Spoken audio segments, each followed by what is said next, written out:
Само Висшата лига. Живеем за да гледаме английски футбол. Здравейте, приятели! Сезона Висшата лига започна и с него започва и нашия подкаст. С Филип сме тук и ще си говорим за мачовете, за трансферите, за любимите ни отбори, за Ливърпул, за Ман Юнайтед, пък и за останалите, след като евентуално остане време и за това.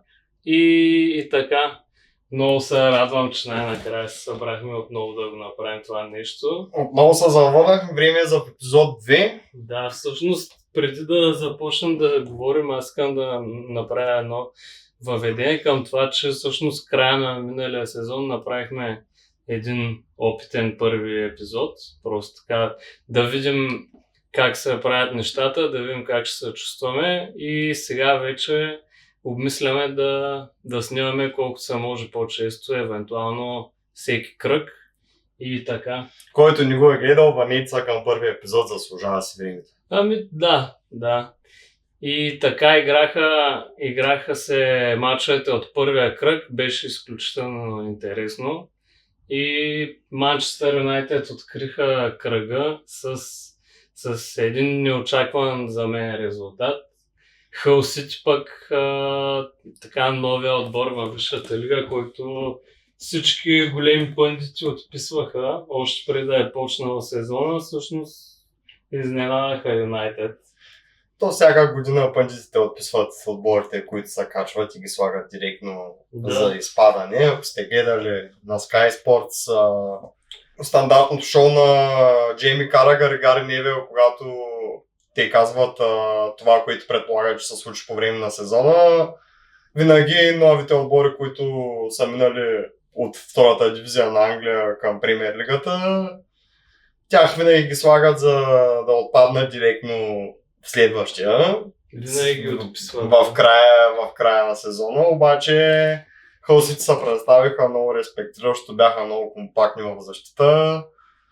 Играха много добре на контратака, имат много бързи флангови футболисти. За всички отбори, които не играят с висока линия, ми пребрани пред наказателното поле ще бъде проблем. Ние като Манчестър Юнайтед, един от по-големите отбори в Англия, за съжаление все още не може да си позволим да играем висока линия при положение, че имаме нашият любим Хари Магуайр и бейковите ни, които също са изключително бавни и не могат да покрият централните защитници. И така, въпреки че е важно да се каже, че реално получихме 2 гола от статични положения. Да.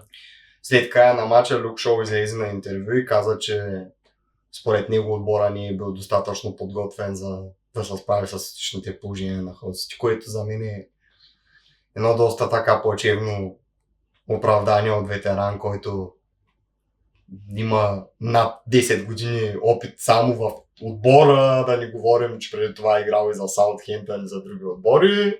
Да не говорим, че всъщност опасността от статичните положения сериозно се повиши през изминалия сезон и отборите свикнаха с това да има по-голяма опасност при корери, при тъчове и като цяло беше нещо, към което всички отбори се пригодиха в края на миналия сезон. Почти на 100% съм убеден, че ако сър Алекс Фъргюсън все още беше менеджер, такова изказване в интервюто нямаше да се допусне, но отдавна нещата станаха много по-либерални спрямо треньорите и аз до някаква степен съжалявам треньора, защото съм сигурен, че ги е подготвил да се справят с статичните положения. Да, но това е... да си представя това да не е тренирано. А как ти се стори играта с топката на Юнайтед? На мен беше много интересно, че всъщност най-добрият ви играч от миналия сезон, Бруно, който така доста си подобри индивидуално играта след като Карик дойде в начало на отбора, защото той го премести реално отново в позицията на номер 10. Преди това при Аморим играеше повече като разиграващ халф. Стори ми се срещу Хъл, че не можеше да се освободи да излезе на позиция, на която да изведе някой или пък да стреля. Сякаш се бяха струпали точно в тая зона 14, която е пред наказателното поле, която е зоната на десятката.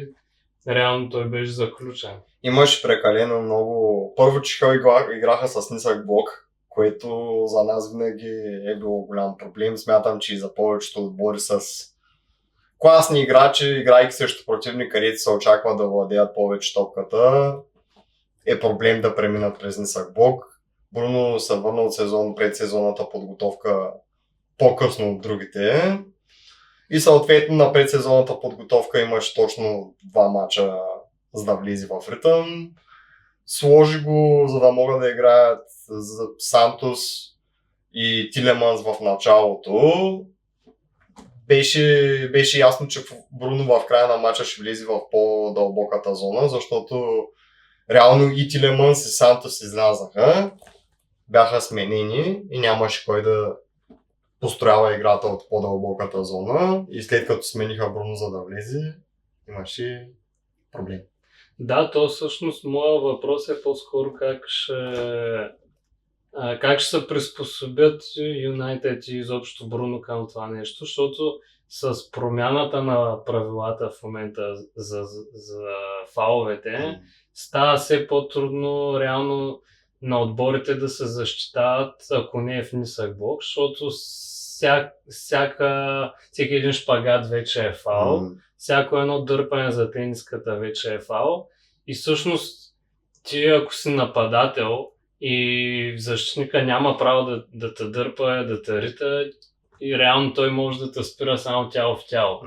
Което означава за мен, че защитниците, отборите, които искат да се защитават, трябва да събират хора в зоните, в които искат да защитават и реално да имат числен превес, което за мен означава, че все повече отбори ще играят нисък блок.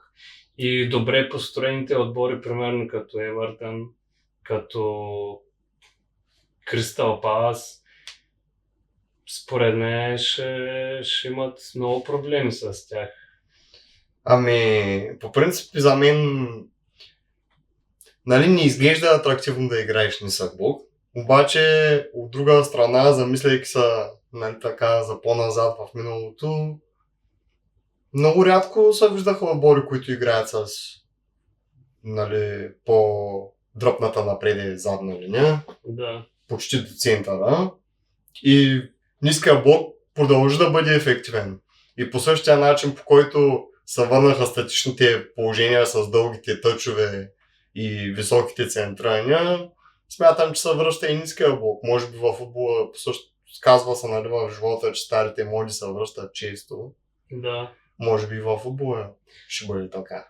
Аз слушах едно мнение на Боби Борисов по темата. Той каза, че заради това, че все по-трудно ще става на защитниците да се защитават един срещу един, едва ли не все повече фалове и дуспи ще има и съответно ще има все повече голове и все повече възможност за нападателите. Обаче на мен ми се струва пък, че всъщност отборите, които се защитават в нисък блок са повече и все по-трудно ще става на техничните играчи да се освобождават и да излизат на свободна позиция, когато отбора се защитава срещу тях по този начин.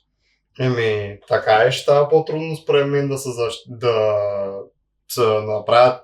Въпреки, че реално погледнато, последно, кога сме виждали пробив на техничен играч, примерно от крило към център, който да се случва прекалено често. Виждаме, че примерно по-техничните крила пробиват напред и дават пас назад. Аз бих отличил все пак Джереми Доку и Антуан Семеньо. Семеньо може би е по-такъв играч, който обича да получи топката пред себе си и да излезе зад гърба на защита, ама Доку е доста техничен и преминава през играчите един на един. Да, но вече са много малко. Да. В нашия отбор със сигурност в момента има липса на такъв играч. Имате Рио може. Ще го видим. Той все пак през сезонната подготовка му беше доста по-слаба пък от миналогодишната. Той всъщност миналия сезон в лятната подготовка успя да вкара 3 гола, направи няколко асистенции И всъщност тогава беше странно, че не успя да влезе в състава до зимата. А пък сега не направи силна подготовка, но пък започва още от първия матч, защото не знам, може би, нали, естествено липсата на флангови играч в отбора, защото в момента са сам броят на пръсти изобщо тия, които могат да бъдат стартови играчи, но според мен Муньос беше по-опасния от двамата и въпреки, че го замени и влезе от скамейката, бих казал, че допринесе повече към играта. Може би трябваше да започне. Рио е много млад и той няма опит от дясно, беше пуснат да играе от дясно, което според мен не му помогна изобщо. Да се надяваме, че ще може или да си разви играта от дясно през сезона, или да си играе от ляво. Истината е, че ако трябва да се върнем на първоначалния въпрос, какво си представях, че може да се случи вместо това, което всъщност се случи, очаквах, че ще играем с по-бързи пасове в средата и да се използва бързината на крилата, като да имаме Веймо на крилото и Куня на крилото. Да. Но в момента създава се един огромен проблем, защото централният нападател единствен е връщащ се след контузия, Да. което означава, че един от крилата трябва да бъде централен нападател, което нали, не е невъзможно. Знаем, че футболистите имат уменията да играят като централни нападатели, които имаме на крилата, само че не се получи някак срещу Хъл. Крилата бяха много беззъби, а пък крило на позицията на централен нападател се вижда, че може и да се получи, ама не е оптималният вариант. Не е оптимално. Всъщност говореше се евентуално, че Юнайтед ще опитат да привлекат още един нападател. Така и не се е случило до момента. Напротив, аз това, което чувам сега, нали, може би хората, които следят Фабрицио Романо знаят за това. Аз днеска го... От днешния му клип, днеска е 26-ти. На 26-ти го каза, че всъщност има интерес от Атлетико към нападателя на Ювентус, канадския Дейвид, и ако този трансфер се осъществи, вероятно Ювентус ще купят Зиркзи. Да. Тоест ще опитат да купят Зиркзи, което означава, че Юнайтед няма да добавят един нападател, ще загубят резервния си нападател, което не знам как ти звучи. Аз се надявах, по принцип за мен винаги проблемите от няколко години насам са били средата на терена, където в този трансферен прозорец се закупиха играчи, които до някаква степен просто покриват дупката. Може би и поради причината ръководството да има с какво да заложи феновете, за да могат естествено да се купят тениски, сезонни билети и така нататък, и така нататък. Но истината е, че ние сме имали нужда имаме нужда от бекове, един централен защитник поне, бекап нападател и поне още един човек за слата на терена. Всъщност към момента какъв е оптималният състав на Юнайтед? Ти очакваш ли Делих да играе в някакъв момент? Доколкото се говори контузията в гърба му първоначално, всъщност може би това е нещо, което трябва да спомена. Аз съм го забелязал като фен на Юнайтед, може би други фенове на Юнайтед са го забелязали, а дори хора, които просто слушат какво се говори по пресконференциите, не е наложително да си фен на Юнайтед, за да си го разбрал. Но примерно миналата година, когато Мартинес имаше контузия, Карик излезе и каза, че е minor no. В смисъл, че не е толкова сериозна контузия. Да. И той се върна след 3 месеца.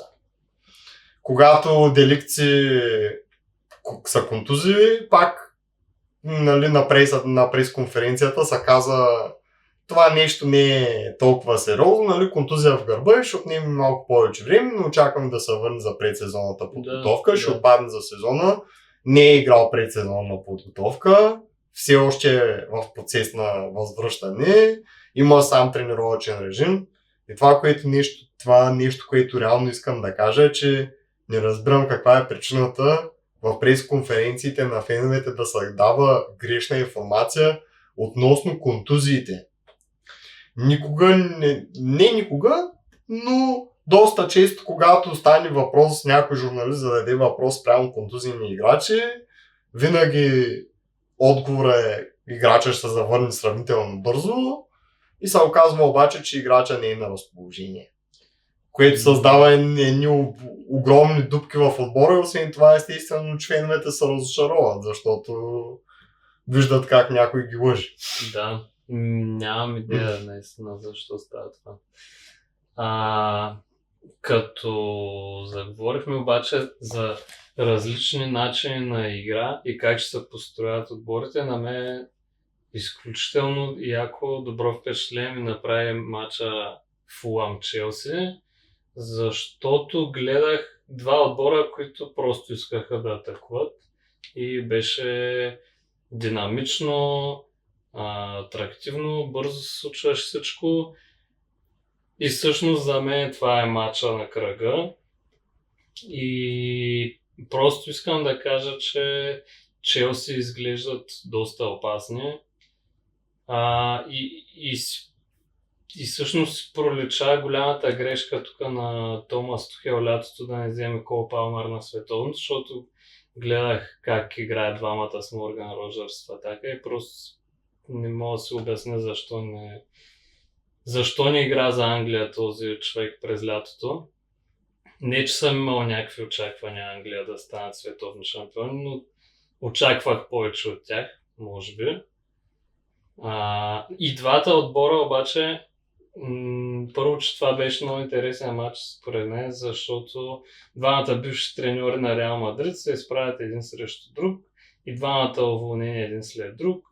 Горе-долу проповядват един същи футбол, подобни тактики и всъщност точно това гледахме. Два отбора, които играят по подобен начин, но единия просто имаше много повече класа.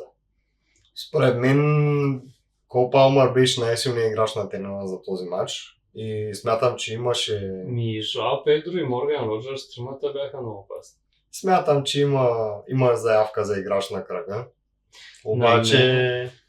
Обаче в другите матчове може би ти би отличил някой друг, не знам. За мен това беше най-впечатляващо представяне, въпреки че трябва да се каже, че на Фулъм втория гол гола на Кол Палмър, реално, втория гол на Челси, мисля, че беше абсолютен вратарски. Да, в смисъл грешка на вратаря, но окей. Не, те двата отбора ще имат много проблеми в защита, защото изобщо не са структурирани. Като цяло липсваше организация и в двата отбора в защита и ще имат проблеми за напред със сигурност. Рядко ще излизат така срещу отбор, който иска да атакува по същия начин, по който и те и също време да не успяват да се връщат и да се затварят позициите отзад. Но на мен това, което много ми хареса в Челси е всъщност движението на нападателите много ми напомняше на Мане, Фирмино и Салах. Смисъл такъв, че по принцип Жоао Педро той има скорост, успява да се освободи зад гърба на защитниците, обаче в принцип е такъв нападател, който се връща и освобождава пространства съответно за Палмър и за Роджърс напред. И отделно тримата се сменяха позициите постоянно. Това е което на мен много ми липсва в Ливърпул. Всъщност към момента виждаме примерно Исак, че е един много статичен играч. Флориан Виртз, който е десятката, го виждаш, че обикаля навсякъде, но всъщност никъде не играе с топката. А крилата, сега Коди Гакпо, той всички вече са наясно с това, че той е много еднообразен в стила си на игра, обича да стигне до наказателното поле на противника през крилото и след това да навлезе вътре. Това ми липсва на мен в Ливърпул и много ми хареса в Челси. Аз винаги съм на мнение, че реално най-опасната предна тройка можеш да имаш само с ротация. Абсолютно, да. Като например Ван Нистелрой, Руни и Тевес Да. в старите отбори на Юнайтед. Честно казано, не мога да се сетя за отбор на Юнайтед, който в последните години имаше много ясно изявена ротация на предната тройка, така да я наречем, на нападатели на двете крила. И не е имало достатъчно класни играчи, че да са толкова флуидни. Може би тактиката на тренера не е била Топ. Играчите да си сменят позициите, въпреки че не го разбирам, защото това създава абсолютно огромно объркване за противника. Да. Получава се, това не е мой човек, това е твой човек и просто защита до такава степен се разбърква, че реално головете влизат даже и от средата на терена, защото се отваря дупка и средата на терена, в смисъл, офанзивният играч от средата пробива напред. Особено в мача, в които съответно противника отбор се защитава един за един, мен-то-мен, това създава голямо объркване, защото защитниците почват да проследяват пробезите на нападателите и се отварят разстояние. Цъкайте subscribe вляво дясно и коментирайте. Споделете с приятел в нужда се познава. Приятели, имаме ли? Не. Така, вече се оплакахме първоначално от не толкова блестящия старт на моя любим отбор в настоящия сезон. Надяваме се, разбира се, нещата да се подобрят. Но преждевременно не можахме да говорим толкова много за един от много другите важни отбори в Англия. Един от най-големите Ливърпул. И сега мисля, че е време да коментираш възможно най-обективно вашето начало на сезона. На мен първо много ме хареса колко трудно ти беше да изречеш един от най-големите в Англия, но така оценявам. Трябва да сме обективни сега. Да. После може и за ти да си поговорим. Казах един от най-големите, не най-големият. Да не си броим титлите. Ливърпул, всъщност, според мен, спрямо това с какъв състав разполагат, всъщност един доста нагледен резултат, понеже аз не съм очаквал нищо повече от тях в първия матч.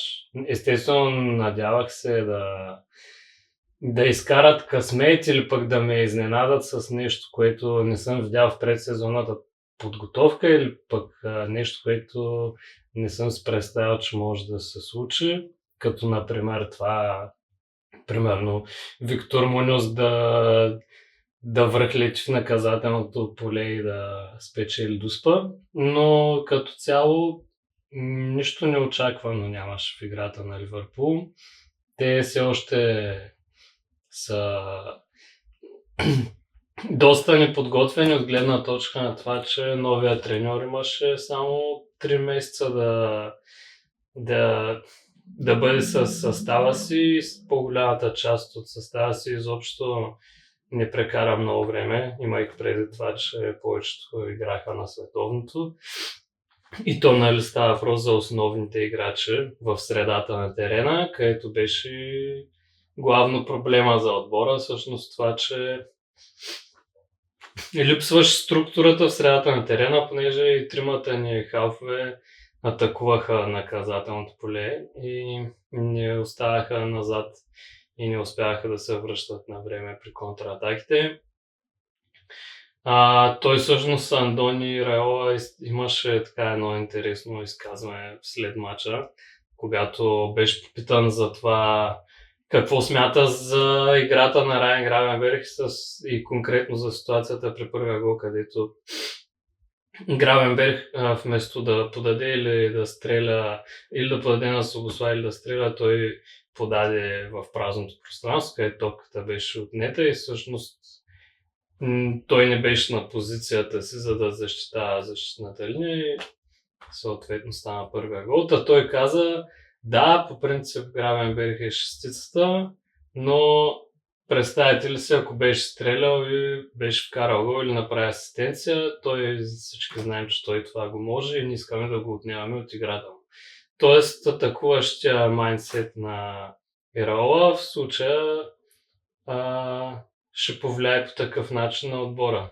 Според мен е, че ще се взимат рискове и все повече празни пространства ще бъдат оставени за контратака. Вече въпросът е как останалите ще се подреждат така, че да спират контратаките. Не знам. Какво мислиш за състоянието на Ливърпул в защита? Защото Върджил Ван Дайк вече остарява, виждаме, че още се връща да покрива хората на Керкес, защото той не го прави сам. Да. И следователно имате новопривлечен Роналд Араухо, който сега той е под наем, съзнае, че ще бъде част от отбора, даже не е много сигурно никак, Да. но изглежда, че защитата е доста така клатеща се. Да. В интерес на истината на мен от предсезонната подготовка и от първия матч срещу Нюкасъл, Ван Дайк ми се струва като най-проблемен от тримата защитници всъщност. Въпреки, че той би трябвало да бъде това, който гарантира за всички останали. Новопривлечения Джереми Джаке мисля, че от Ленс дойде той, не съм сигурен. Той беше купен още зимата, тогава са контузии, не можа да се довърши сезона и също... Не, от Ренс. Не можа да се довърши сезона с Ренс, след това не изкара подготовката и всъщност той игра на последния матч от подготовката срещу Лейк Комо. Включи се изненадващо много добре и според мен срещу Нюкасъл игра добре, показва, че е добър в играта с топката, показва, че има добро позициониране, но той играе до капитана до Върджил Ван Дайк и Върджил Ван Дайк е играча, който трябва да контролира позиционирането на играчите в защитата и в случая на мен беше много интересно това, че те показаха тотално различна игра от тази в подготовката, защото предишните мачове лятото защитата беше много агресивна, настъпваха към нападателите, влизаха в единоборства, гледаха да отнемат топката колкото се може по-рано, а срещу Нюкасъл гледахме точно обратно нещо, отстъпление, 2-3 метра дори назад и всъщност се изчакваше да се види какво ще направят нападателите на Нюкасъл и не знам дали това е било тактическо решение заради скоростта, която притежава Нюкасъл на контратака, или просто такова им е било настроението на Ван Дайк и на останалите покрай него конкретно в този ден. Иначе Араухо аз го харесвах в Барселона, понеже и тях ги следя. Много хора го критикуваха последната една година. Аз смятам, че той е добър футболист и дори би могъл да бъде постоянен трансфер. Ако той всъщност не за много хора е известно, но той имаше психологически проблеми и заради това отсъстваше много дълго време в Барселона и също ако се върне самоувереността, би следвало да бъде един от най-добрите защитници в света, след като беше един от тях и беше капитан на Барселона, така че при него не може да става въпрос за липса на качество. Това, между другото, е много интересна тема за психическото състояние на футболистите. Даже сигурен съм, че доста хора, които по-дълбочина се занимават с английския футбол и гледат и странични неща, като например документалните филми на Амазон, които в продължение на последните години станаха все по-популярни и събират много повече гледаемост, така да се каже, от хора, които също не са близки фенове до отборите. Те не са на Амазон, но да кажем на Prime Video, да, то е горе-долу същото. Много популярна беше ситуацията на Деля. Да, точно за това исках да кажа, точно за това става въпрос. Също така, нали, беше сниман разговора с Мориньо и нали, видял съм как му приключи кариерата, т.е. тя не е приключила един, но да кажем, че... Върха на кариерата му отмина доста. Да, видяхме как се разви кариерата му, така че смятам, че за бъдеще в футбола това е нещо, което... Ще се набляга се повече. на което може да се обърне и би трябвало да се обръща повече внимание. Иначе, спрямо Ливърпул, като човек, който разбира се, не би се радвал изключително много Ливърпул да бъде това, което беше по времето на Клоп. Мгм. Мога да кажа, че дори защитата не я виждам като толкова проблемна, колкото смятам, че поради някаква необяснима за мен причина присъствието на Вирц в средата е... Не би казал, че е незабележимо, но е много по... как да го кажем, не е толкова влиятелно, колкото се очакваше предвид сумата и предвид репутацията му, която успя да се изгради в Байер Ливъркузен. Смятам, че мисля, че хората, които са гледали Коутиньо в преди време след привличането му в Ливърпул, знае са как изглеждаше физиката му и как изглеждаше физиката му на края на периода му в Ливърпул. Не знам, смятам, че има голям проблем в фитнес отделението на Ливърпул, че не му обръщат внимание и да му направят индивидуален план, за да, така да го кажем, наедрее в физика, защото... Ами аз ще контрирам и ще ти кажа, че миналия сезон до зимата той беше качил 7 кг мускулна маса, което е изключително много. Аз даже се притесних, нали, как толкова бързо се качват 7 кг мускулна маса. Всъщност той е наедрял, но не съм сигурен, че проблема е в физиката. По-скоро и той има проблем с увереността. Може би тези големи трансферни суми не влияят добре на всички играчи. И поне така изглежда за мен. Не е лесно със сигурност всяка седмица името ти да бъде коментирано и когато си обвързан с такава сума, има големи очаквания. Сега Коутиньо ти го споменаваш, обаче той не беше това, с което ние го помним първите му 2-3 сезона. Той се превърна в това, когато Клоп дойде в Ливърпул. Също той беше, мисля, че 3-я или 4-я му сезон.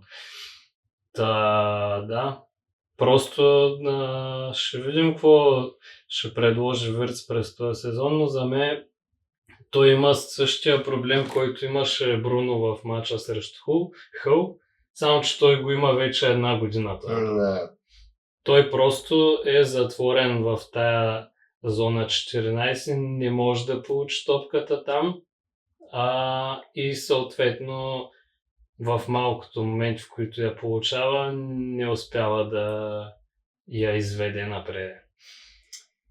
Надявам се това да се промени, но като цяло ми е много интересно как това ще се случи под ръководството на Ираола, който до момента не е бил наставник на отбор, който притежава топката. Той винаги е бил принуден да играе на контратака и на гегенпреса, докато в момента при Ливърпул първо се личи изключително много липсата на опит в пресата през последната 1 година. Просто футболистите не са готови да пресират все още. И си личи просто огромната разлика в стила, че ще им отнеме време. Те много бавно се подават топката, което не е идеята на футбола на Ираола и се надявам все по-скоро да видим тази промяна. Доста хора говориха за това, че да го наречем тренировъчните методи на Арне Слот са ги върнали доста назад в развитието им след Клоп. Да, аз гледал съм доста клипове от тренировъчните процеси под ръководството на Арне Слот и наистина бях изненадан от това какви неща съм виждал. Но аз не съм треньор, не мога да критикувам, нямам идея какви са им идеите. Със сигурност това, което аз си мисля в момента е, че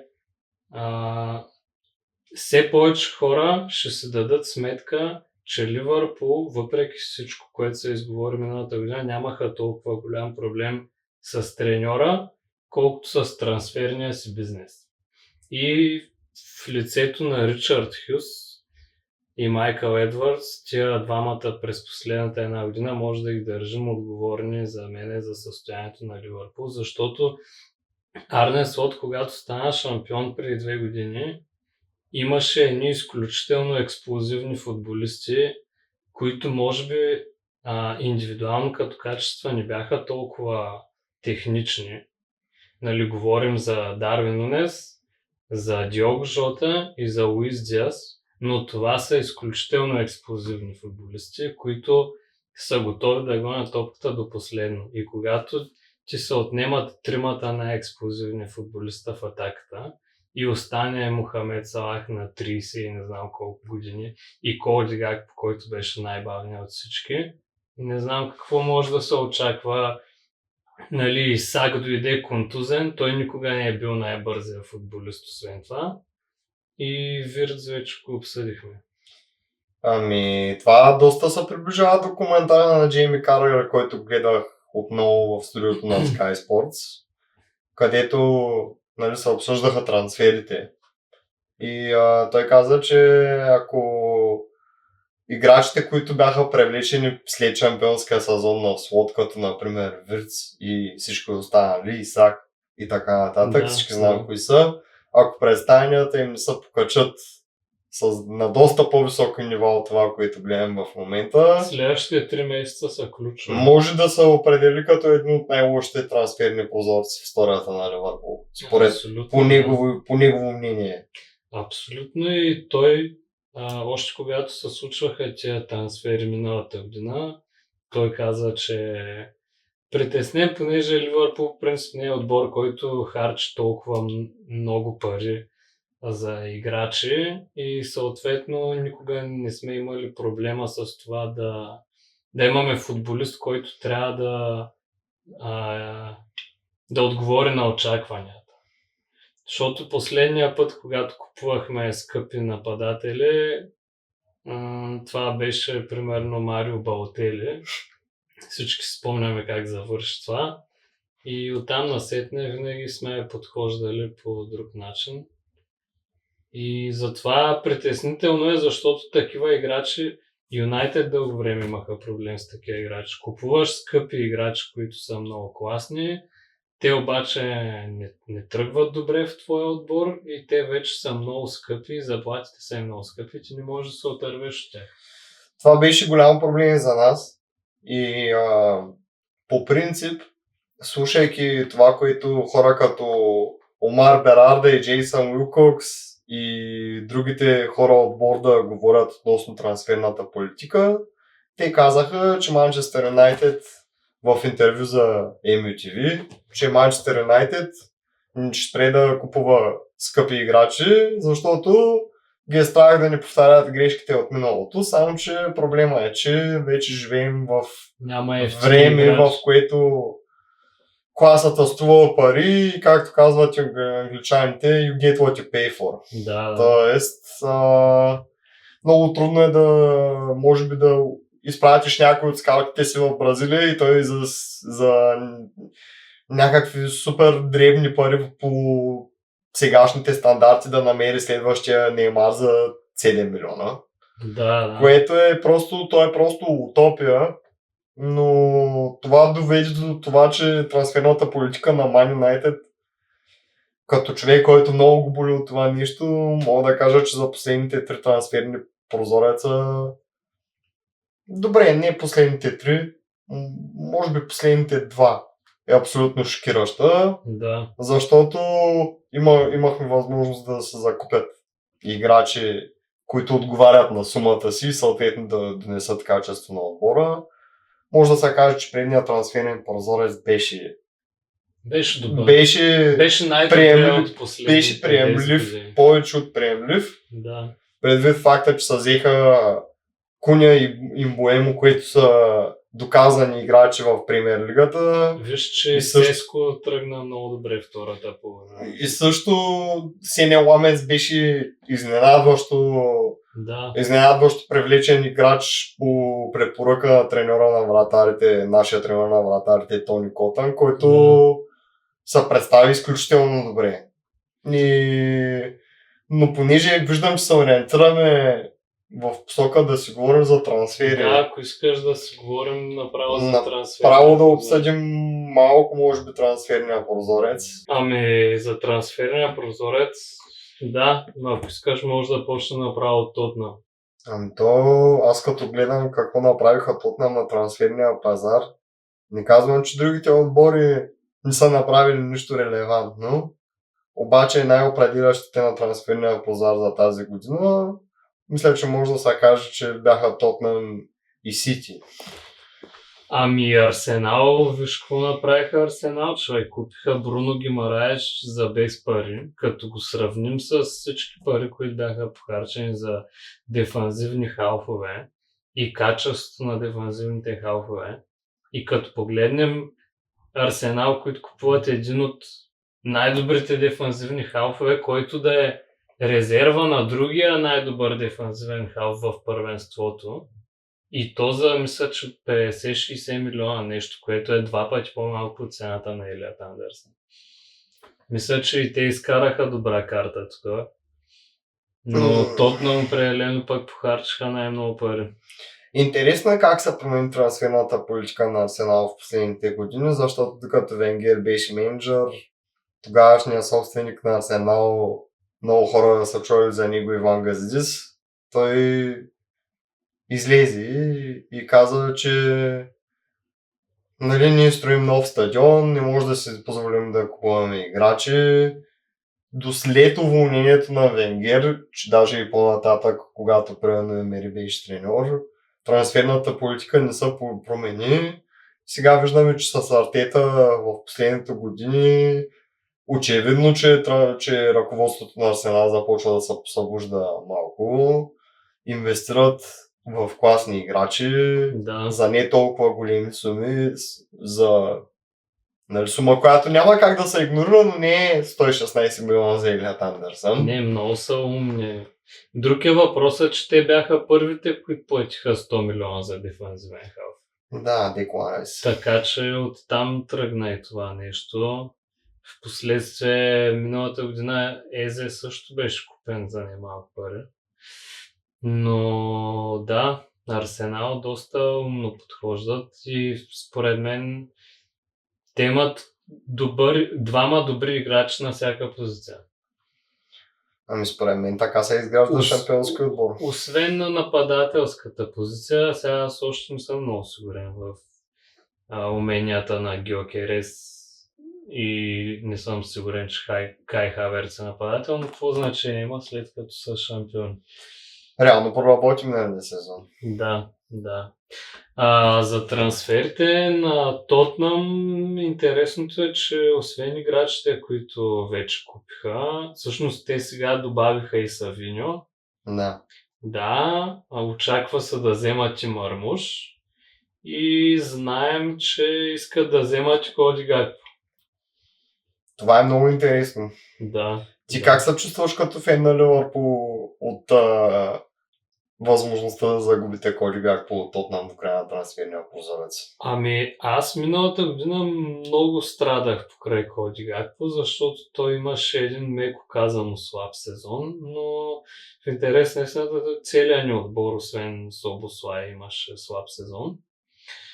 Но след края на сезона наистина се надявах Гакпо да бъде продаден и да бъде привлечен по-бързо крило. И през цялото лято се говори за това, че Ливърпул ще купи Брадли Баркла от ПСЖ. Което в началото на лятото звучи страхотно. Дайте да продадем Гакпо, да вземем Баркла. Само че в момента остават 5 или 6 дни до края на трансферния прозорец. Баркла все още не е купен и просто дори в момента да бъде купен в последния момент Баркла, ми се струва абсолютно необмислено това да бъде продаден Гакпо, просто защото на нас не липсват атакуващи играчи с опити, с класа той беше единственият неатакуващ играч, който беше опасен от стартовете 11 срещу Нюкасъл. Той вкара и първия гол. Между другото, вкара първия гол точно в зоната на десятката, която и Вирц, и Собослай не можаха да отключат. Гакпо направи влизане точно в тая зона и вкара гол. Той за него се знае, че би могъл да играе като нападател, с оглед на това, че Екитике е контузен поне до зимата и Исак е единствения нападател, ние знаем, че той има тенденцията да получава контузия в областта на слабините. Хубаво е да има втори играч, който може да играе като нападател. Друг е въпросът, че Виктор Муньос е играл като нападател, но да, не съм много сигурен, че това е най-доброто решение в момента. Тоест, ако трябваш да решиш като за ръководството на Ливърпул дали да го продадеш на Тотнъм, би казал не. Бих го продал на Тотнъм по-скоро, отколкото на Сити, защото разбрах сега последните дни Романо говори за това, че и Сити имат интерес към Гакпо, така че След като продадаха Савини. И Мърмуш. Най-вероятно да, има нещо там. Бих предпочел да играе в Тотнъм, отколкото в Сити. Доколкото чувам, и той има предварителна оговорка с Тотнъм, която не би искал да бъде нарушена. Да се надяваме, че това е така. Моя проблем не е толкова с Гакпо. Моя проблем, пак казваме, с Ричард Хюс, с това, че миналата година до последно чакахме Кристал Палас, за да купим Марк Гехи. В последния ден на трансферния прозорец се надявахме да купим Марк Гехи. Всичко уж беше договорено от страна на играча, както в момента е с Брадли Баркоа. И в крайна сметка не го купихме, защото не искахме да платим сумата, която Палас държаха да платим, и останахме без Марк Гехи.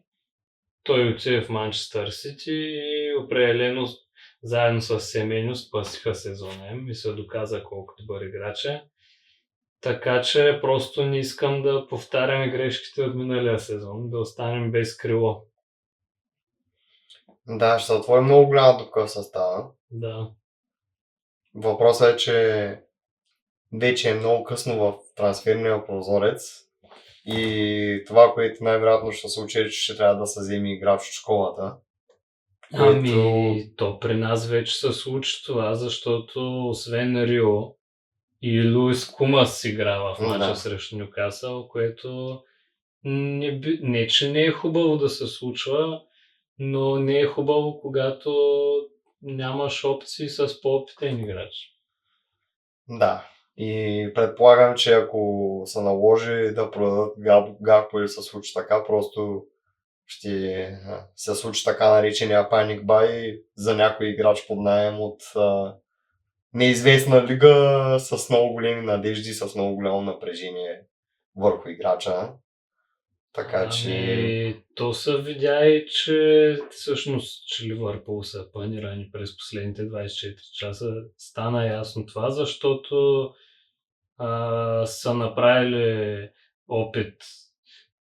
Изпратили са оферта за Якуба Минте, 2 поредни оферти са отказани и вместо да платят цената, която се търси за този играч, те веднага отидаха на следващия Исмаил Асар, като са опитали да подбият цената му и съответно неговата оферта за него също е била отказана, като се очаква нито един от двамата да не подпише сбора, което означава, че опциите стават все по-малко.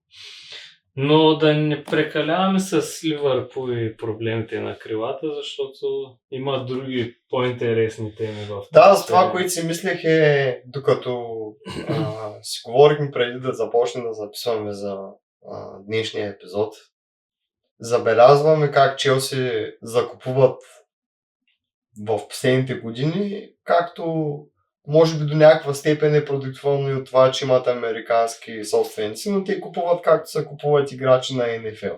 Да. Тоест има много голям състав с играчи, които не играят, играчи, които дори се купуват за първия отбор, а даже и не играят на резервите или на под 21 години, което е доста така хаотична трансферна политика и като че ли забелязваме как както за Арсенал, които вече обсъдихме, и за Челси се обръща трансферната политика. Те подписаха с Дани Уелбек и с Джордан Хендерсън, защото според мен, защото Шаби Алонсо реши, че в състава не му достигат достатъчно лидери. Тоест, те са... Абсолютно. Аз не очаквам Хендерсън да играе особено. Нито пак Дани Уелбек.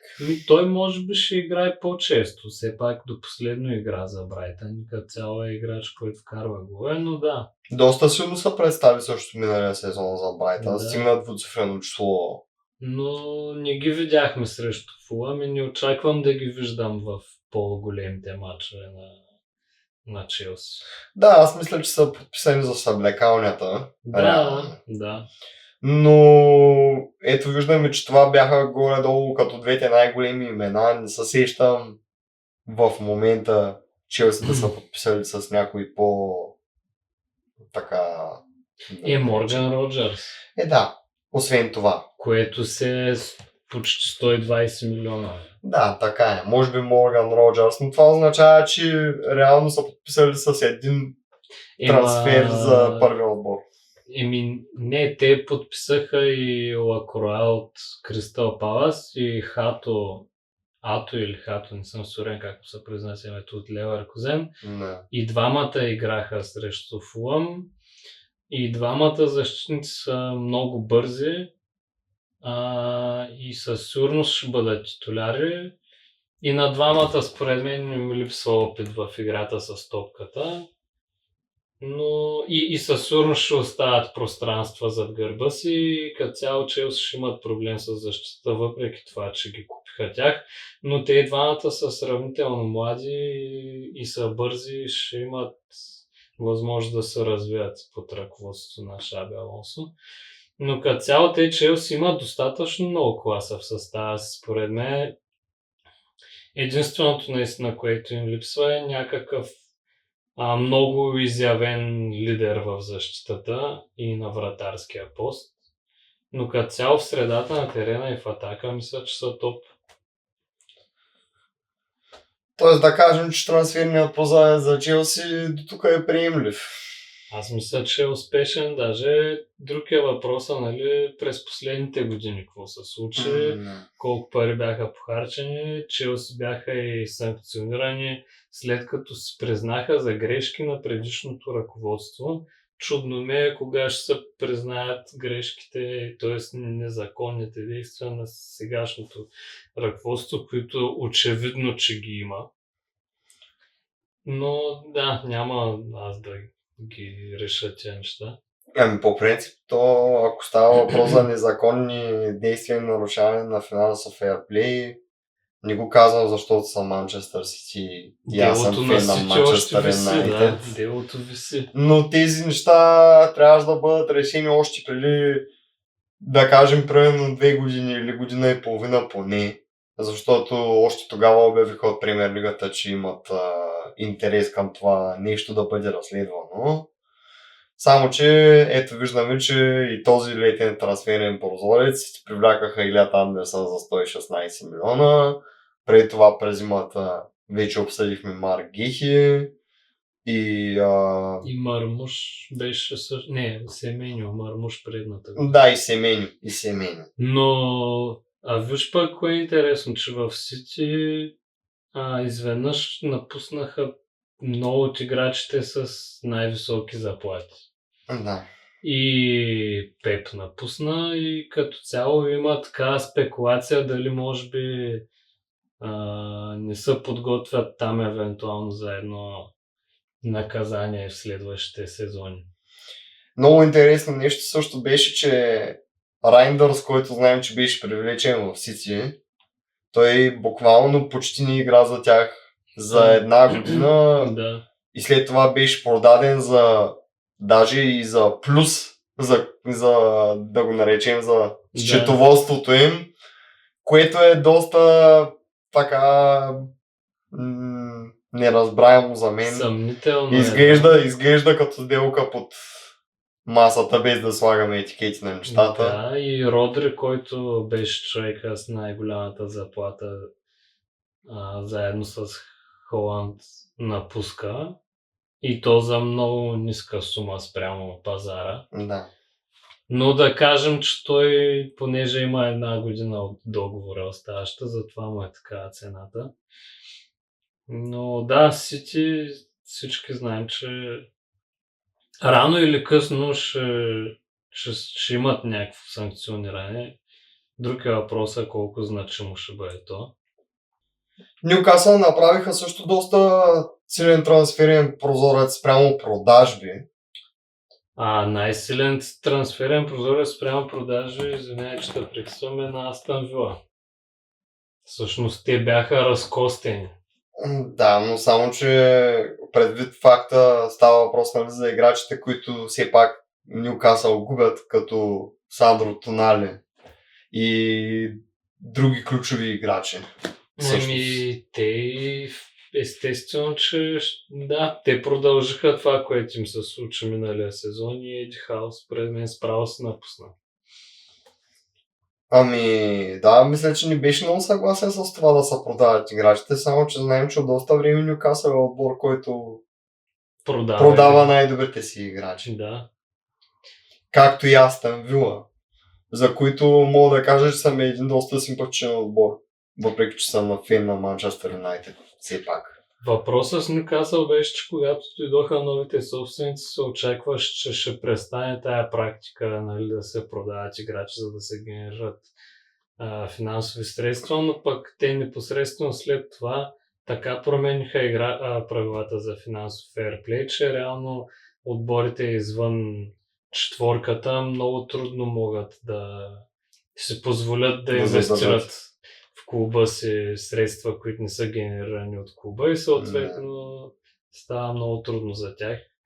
И въпреки това, че спечелиха Карабао Къп, всъщност това по никакъв начин им помага, защото знаем, че финансирането от този турнир е много ниско. Да. Тонали, първо трябва да се каже, че е един от провалените трансфери на Man United, за който сигурно много съжаляваш, но така става, когато отбора не иска да плати сумата, която се очаква, и това са моите притеснения за Ливърпул също, че се опитват да не платят, което няма как да стане, накрая ще платиш повече. Продадаха също и Елиот Андерсън, той беше техен играч. Той технически, да. Само оттам се появяват над 200 милиона приходи, които все пак се надяваме. Мен ми е интересно да гледам Нюкасъл. По принцип ми харесва ми футбола, който играят. Те срещу Ливърпул бяха добри. Наистина бяха добри. Обаче с тези 200 над 200 милиона приходи, обаче въпросът е, че нали, Нюкасъл не е на нивото на Брайтън с всичките ми уважения, които, нали, към феновете на Брайтън. Знаем, че Брайтън има много силна скаутска система, за да се купуват играчи, които струват малко пари и след това да бъдат продадени за много пари. Да. И Нюкасъл просто не е на стандарта, в който може да си позволи да прави същото. Не. Но е интересно да се види как ще се развият нещата. Нюкасъл, според мен, те имат и друг проблем. Те сега имат пари да купуват играчи, но играчите избират други отбори. Както стана миналата година с Екитике. И с Шешко стана така, след като не успяха да подпишат Екитике. И в момента отново се случва същото нещо. Така че за тях ще е трудно, но нали, ще е трудно да купят играчите, които искат, но въпреки това аз очаквам да се задържат така в средата на таблицата, да се борят за европейски футбол. Новия им треньор изглежда, че е успял да вдигне духа в състава. Така че да видим. За Астън Вила повече се тревожа, понеже след първия кръг Унай Емери изглеждаше, меко казано, разстроен. Да. Те загубиха много тежко, но какво да очакваш, когато половината ти състав липсва? Продадаха и Езри Конза Да. на Арсенал. Отново на Арсенал. Арсенал убиват пазара, човек. Те купуват ефтино много качествени играчи. По принцип може да предвидим, че Арсенал отново ще стана шампиони, колкото и да не ми харесва. Както се развива трансферния прозорец, той не е приключил, но вече споменахме, че нали приключва до 5-6 дена. Ами ако искаш, преди да говорим за класирането, да довършим с трансферите. Астън Вила, въпреки всичко, се опитват да си възстановят позициите. Привлякоха Гарначо. Сега аз знам какво е твоето мнение за него, но все пак може да припомниш на хората, Ами Гарначо... са фенове на Астън Вила. Аз имах По-нататък. много големи надежди за него, когато проби от нашата юношеска академия. Всеки знае за гола му срещу Тотнам, с който взе пушкаш наградата. Да. Не са много футболистите, които могат да се похванат с това. Рядко съм ставал от дивана за гол на Юнайтед. Така е, да. Да. Беше наистина много красиво попадение. Винаги съм знаел, че момчето има талант. Само, че проблема е, че когато числата ти не пасват, няма как да имаш егото на Роналдо, но да имаш аутпут на полето като Харви Барнс, примерно, който... Според мен всички ще се съгласят, че по-лошия период на Гарач всъщност беше в Челси.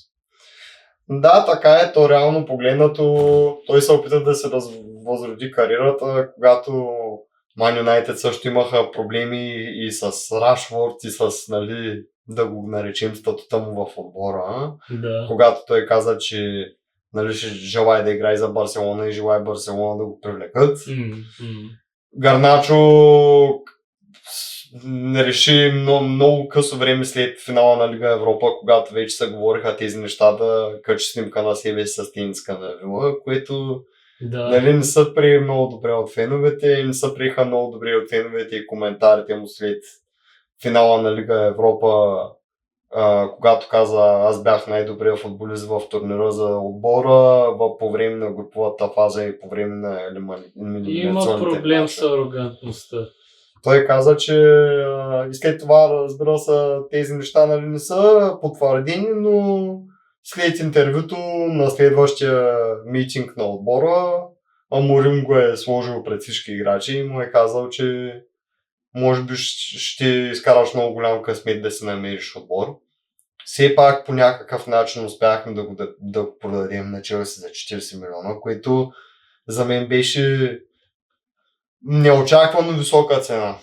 Да. Честно казано, предвид факта, че проблемите с егото му и не толкова високото му представяне, т.е.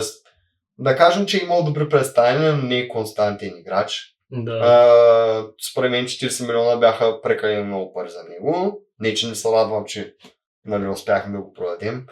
Но реално погледнато бих се радвал да го видя как се развива в позитивна посока, дори да е реално част от отбора на съперник. Дори може да ги наречем пряк конкурент за топ 5. Аз мисля, че Унай има така... Показал е, че може да се справя с такива играчи, които имат всъщност проблем с егото и с арогантността и които реално имат качества, но други треньори се отказват от тях и всъщност доказателство за това са и Рашфорд и Санчо. Да. Защото и двамата, въпреки че не са играли невероятен футбол премиер, играха футбол по-добър от този, който играха в Юнайтед. Да. Така че ще го видим, но той в момента, доколкото разбирам, на него в Астън Вила му предлагат и Николас Джаксън от Челси на практика, защото той беше отдаден под наем в Байерн, и Рафаел Леао от Милан, и всъщност това са трима играчи, които имат проблем с поведението. Аз честно казвам не бих подписал с никой от който и да е от който и да са били тези трима играчи. Аз мисля, че и тримата въобще не пасват на Астън Вила, но да видим. За жалост за Астън Вила това са опциите в момента. Да. Аз също ги харесвах много миналия сезон. Това е момента, в който се показва, че изказването вече няма да харчим пари по играчите, които ни трябват. Води до това да имаш лимитирани опции. Окей, Астън Вила никога не са били отбор, който харчи пари.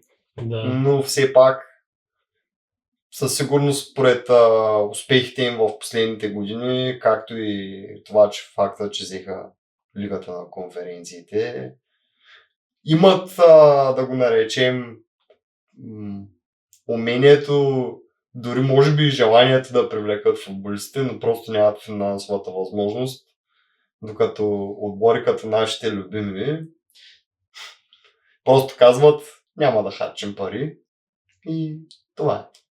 Всъщност така ни се струва нас, че битката за местата за европейските турнири става все по-сложна, все повече отбори участват и сега виждаме отбори, които по принцип са били от средата на таблицата в горните, на по-горни позиции, но всъщност все по-трудно става въпреки това на тези отбори да се доближат до наистина голямата четворка, която играе Шампионска лига постоянно.